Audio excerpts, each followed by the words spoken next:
सुप्रभात छात्रों, मैं आपकी हिंदी विषय की शिक्षिका कक्षा 10 के जयशंकर प्रसाद के द्वारा लिखित ममता नामक कहानी का वाचन एवं व्याख्यान बताऊंगी। बच्चों, आप ध्यान से सुनेंगे।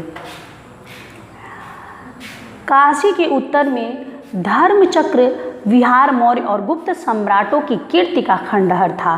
भग्नचूड़ा तृण गुल्मों मुगलों से ढके हुए प्राचीन ईंटों के ढेर से बिखरी हुई भारतीय शिल्प की विभूति ग्रीष्म की चंद्रिका को अपनी शीतल कर रही थी।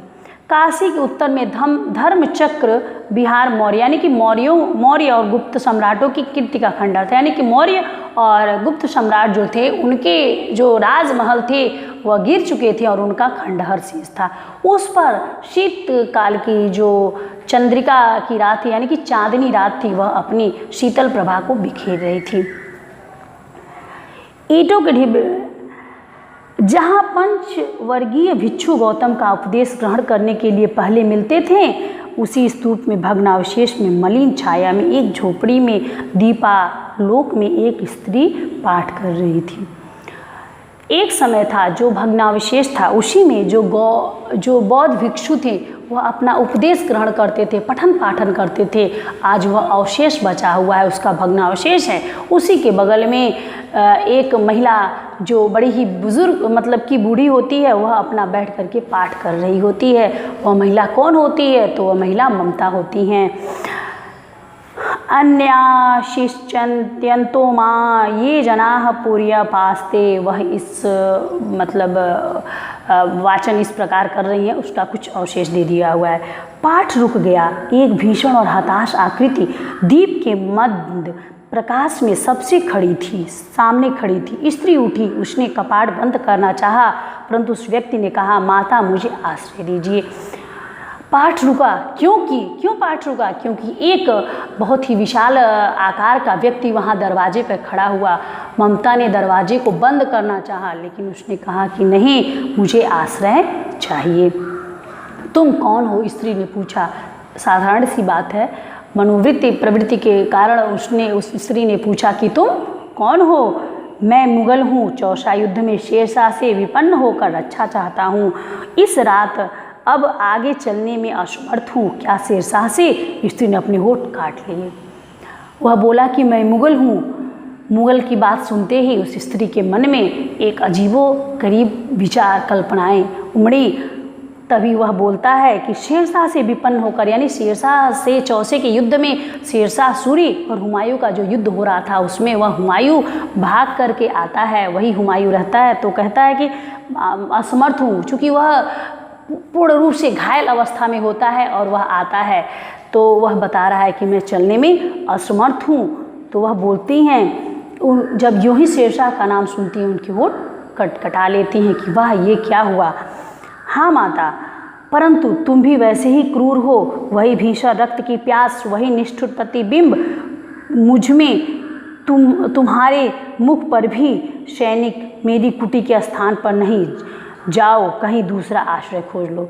उन्होंने कहा, जाओ कहीं दूसरा आश्रय खोज लो, क्योंकि तुम भी तो वही आताताई हो, तुम भी तो वही दुष्ट हो जो हमेशा मार काट और लड़ाई झगड़े में रहते हो। गला सूख रहा है, साथी छूट गया, अश्व गिर पड़ा, इतना थका हूँ। इतना कहते कहते वह व्यक्ति धम से बैठ गया। वह व्यक्ति बोलता है कि मैं थका हुआ हूँ, मेरे साथी छूट गए हैं। घोड़ा अनेकों अपनी समस्याएं कहता है और वहीं धम से गिर जाता है। उसके सामने ब्रह्मांड घूमने लगा। स्त्री ने सोचा, यह विपत्ति कहाँ से आई? ममता सोचती है कि यह विपत्ति कहाँ से आई? उसने जल दिया, मुगल ने प्राणों की रक्षा हुई। वह सोचने लगी, सब विधर्मी दया के पात्र नहीं। मेरे पिता का वध करने वाले आताताई घृणा से उसका मन विरक्त होने लगा। वह सोचने लगी कि इसी आताताइयों ने मेरे पिता का वध किया था।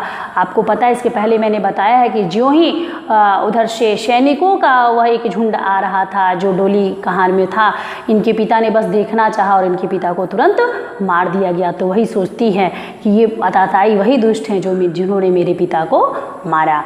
स्वस्थ होने पर मुगल ने कहा, माता मैं फिर चला जाऊंगा। फिर विचार कर रही थी, मैं ब्राह्मणी हूँ, मुझे तो अपने धर्म आतिथ्य देव की उपासना का पालन करना चाहिए, परंतु यहाँ नहीं, सब विधर्मी दया के पात्र नहीं, परंतु यह दया तो नहीं, कर्तव्य का। इस प्रकार उनके मन में द्वंद्वावेश चलने लगे।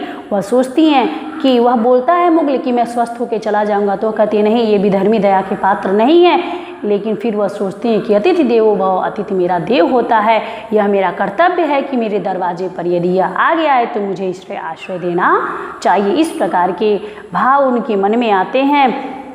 मुगल अपनी तलवार टेक कर उठ खड़ा हुआ। ममता ने कहा, क्या आश्चर्य है कि तुम भी छल करो, ठहरो। उसने कहा, क्या आश्चर्य है कि तुम भी छल करो। फिर वो बोलती है, ठहरो, छल नहीं, तब नहीं स्त्री जाता हूँ, तैमूर वंशधर स्त्री को छल करेगा, जाता हूँ, भाग्य का खेल है। वह बोलता है कि स्त्री को छल नहीं तैमूर करते हैं, वह तैमूर का वंशधर, यानी कि तैमूर के वंशधर मैं हूँ, मैं स्त्री के साथ छल नहीं कर सकता। इस प्रकार वह चलाया था। तो बच्चों ध्यान देंगे, इसमें रचनात्मक शैली का प्रयोग किया गया है और इसमें व्याख्यात्मक शैली का बड़ा ही मार्मिक वर्णन किया गया है। भाषा इसकी खड़ी बोली है। इस प्रकार बच्चों मैंने इसका स्वस्वर वाचन एवं व्याख्यान बता दिया। आप इसका अच्छे से पुनः पाठ करेंगे। तब तक के लिए साधुवाद।